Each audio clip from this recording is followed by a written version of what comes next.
The Lumix S 85mm f1.8 is my favorite L-mount lens, and today I'm going to show you why that is. The lens is compact and it has excellent image quality, and it costs around $600, and I have zero complaints at that price. The size and the weight are consistent across the compact f1.8 series of lenses from Lumix, meaning they all share the 67mm filter thread.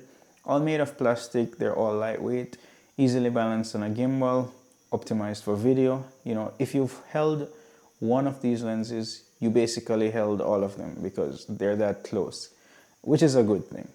On the exterior of the lens, there is a focus ring, there's the AF/MF switch, and the lens hood can be stored backwards onto the lens itself, which means if you ever need it, it's right there. That should be standard across every lens.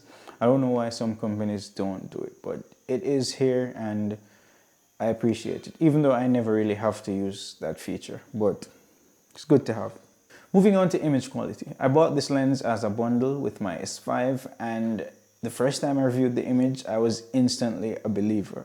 The lens is tack sharp, and I'm not shooting any brick walls, I'm not shooting any test shot, I'm not talking about edge-to-edge performance or anything like that. I basically just use the lens shooting real situations, you know, real life subjects, and I reviewed them in Lightroom.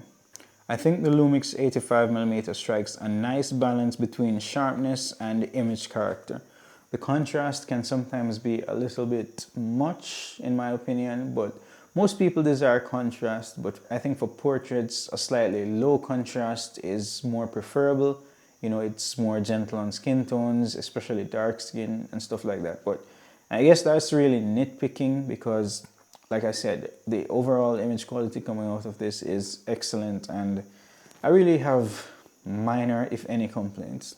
Earlier I mentioned the image character, and I think this lens has a really nice rendering. I guess most 85mm lenses do, but I'm especially pleased with this one. The autofocus elements are really nice, and if you look at the bokeh, it's usually round, it's usually smooth, except in some cases you do get that cat's eye and a slight swirl in the corners. Again, that's quite common on 85mm lenses, so I don't have an issue with that one.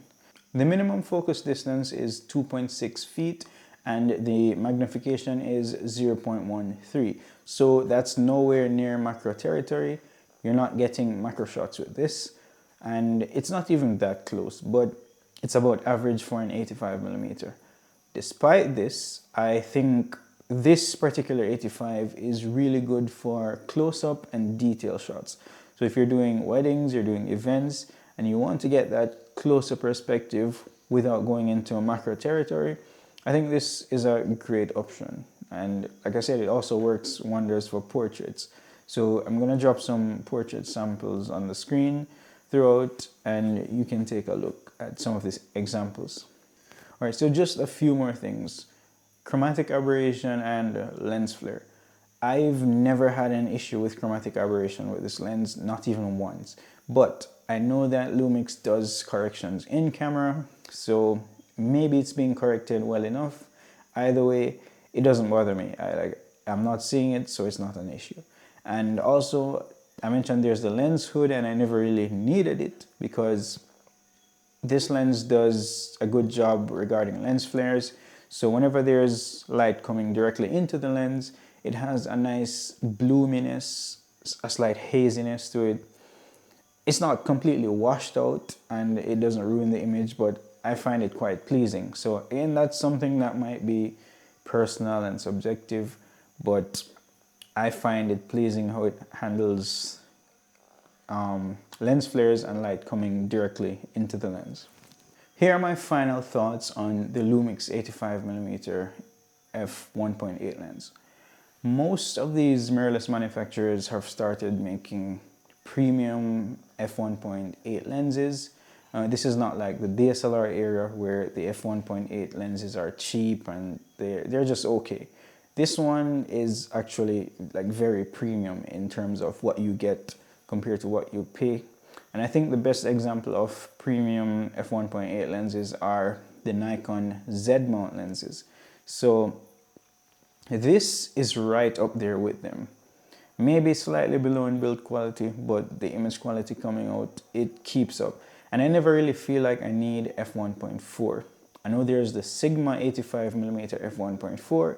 Again, it's more expensive and it's also one of the best 85s on mirrorless cameras, but I never really feel like I need it. Oftentimes, I'm even stopping down to f2.8, f2, or even f4 when I'm shooting portraits and stuff. So again, aperture is no issue for me. The last thing I want to talk about is the autofocus. So I'm primarily a photographer. I barely do any video. However, in daylight, I find the autofocus to be sufficient. And bear in mind, I'm using the first gen Lumix S5, so I don't have phase detect autofocus. With that said, it works most of the time, but you have to kind of hold its hand. You have to choose the right AF modes. You could use back button focusing, or you could use the joystick to move the focus point. When you do that, you get good results, like I'd say 80% of the time. However, at night, this thing is complete garbage. And again, it's not the lens's fault.